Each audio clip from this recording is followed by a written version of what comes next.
Welcome to Mr. English Cafe.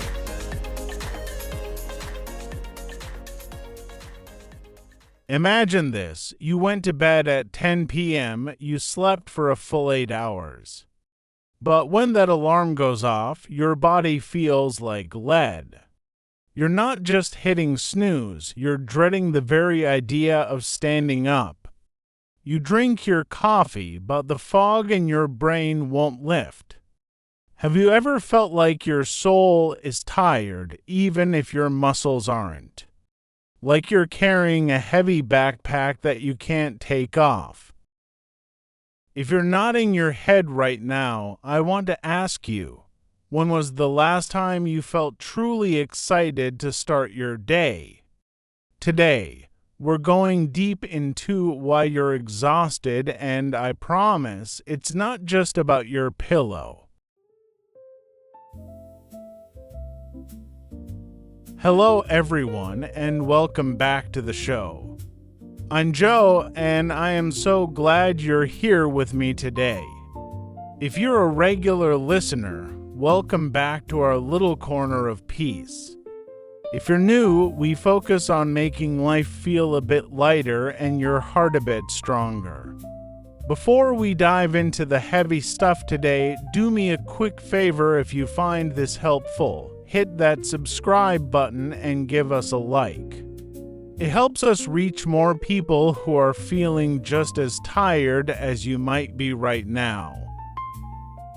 Today's topic is something close to my heart: emotional burnout. We're going to talk about why sleep doesn't always fix tiredness and how to actually get your energy back.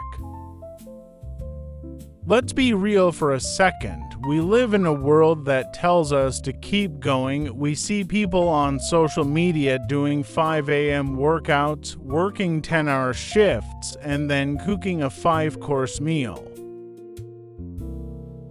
But what we don't see is the mental load. I remember a friend of mine, Sarah. She's a teacher. She slept plenty, but she told me, "Joe, I feel like I'm drowning in a puddle." She wasn't physically sick, she was emotionally exhausted. She was spending all day caring for 30 kids, worrying about their grades, worrying about her own family, and never saying no to anyone. That is emotional burnout. It's the result of leaking energy all day. Think of your energy like a battery in a phone. You might charge it to 100% at night, but if you have 50 apps running in the background, apps like worrying, guilt, and people pleasing, that battery is going to die by noon. It's not just the work you do, it's the emotions you carry. Are you carrying someone else's anger? Are you carrying the fear of failing? That weight is what makes your legs feel heavy. It's okay to admit that you're tired of feeling, not just tired of doing. I want to share a quote that changed how I look at my Sunday afternoons. It's by Anne Lamott, and is a famous American writer known for being very honest about the messy parts of life. She once said, "Almost everything will work again if you unplug it for a few minutes, including you." Think about that. When your computer freezes, what do? You restart it.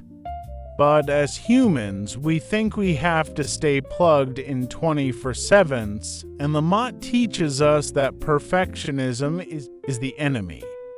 We feel tired because we are trying to be perfect. But just like a toaster or a phone, you need to be disconnected from the power source of your stress to start working again. Unplugging isn't lazy, it is maintenance. There is another quote from a very famous book called The Art of Happiness. This book is a conversation between a psychiatrist and the Dalai Lama. In it, the Dalai Lama explains, If you don't have peace within you, you cannot find it anywhere else. The book teaches us that happiness is a skill we practice, not something that happens to us. Often, we feel tired because we are searching for rest in the wrong places, like buying things or going on expensive vacations.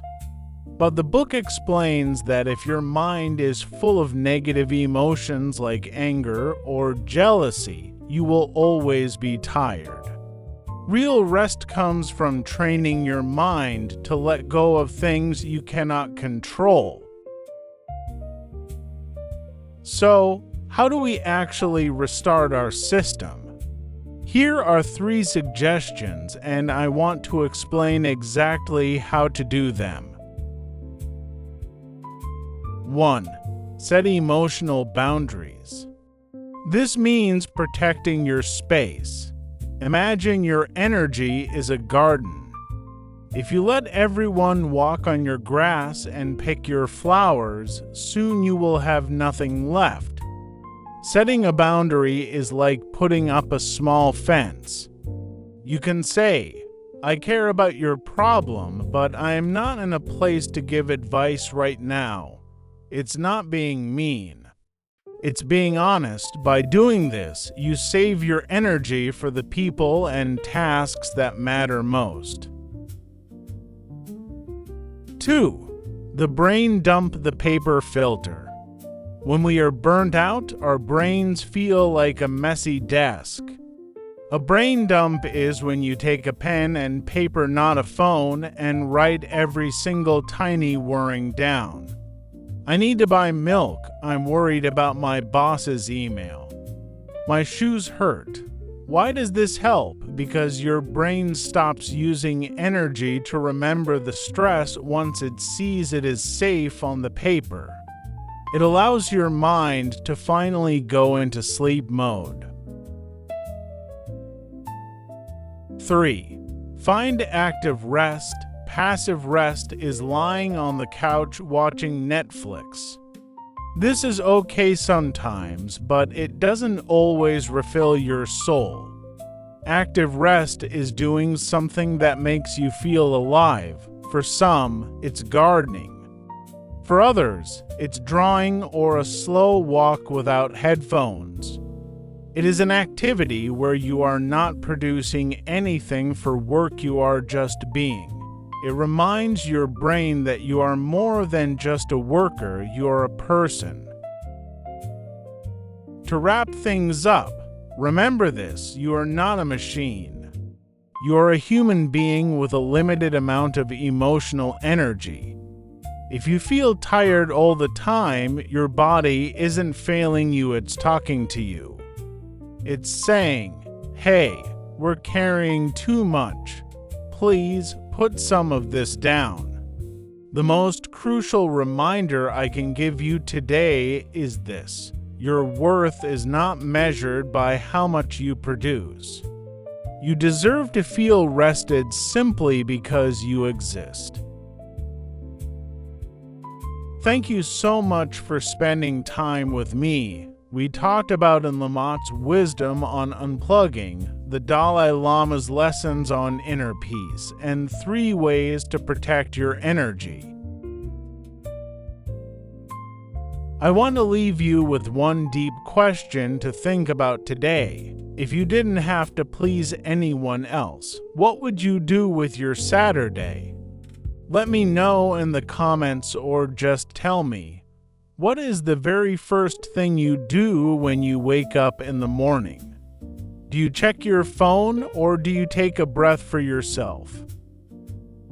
Don't forget to subscribe, like, and share this episode with a friend who looks a little tired lately. It might be exactly what they need to hear. Take care of yourselves, stay kind to your heart, and I'll talk to you in the next one. Thanks for joining us. In this podcast, you've learned the following. Let's read aloud.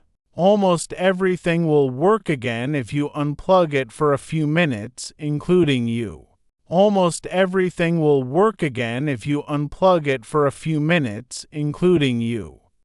If you don't have peace within you, you cannot find it anywhere else.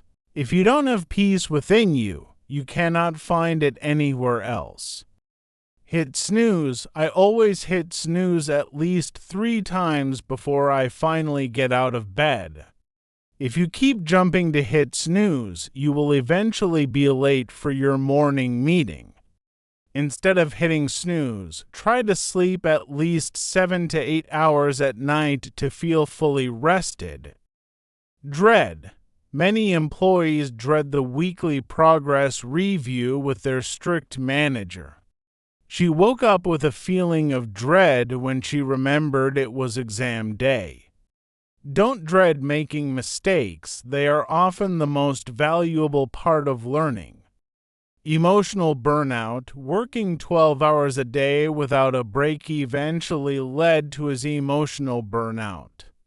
Signs of emotional burnout include feeling constantly drained and detached from your work. To prevent emotional burnout, it is essential to balance your professional and private life. Perfectionism. His perfectionism makes it difficult for him to finish projects on time because he is never satisfied.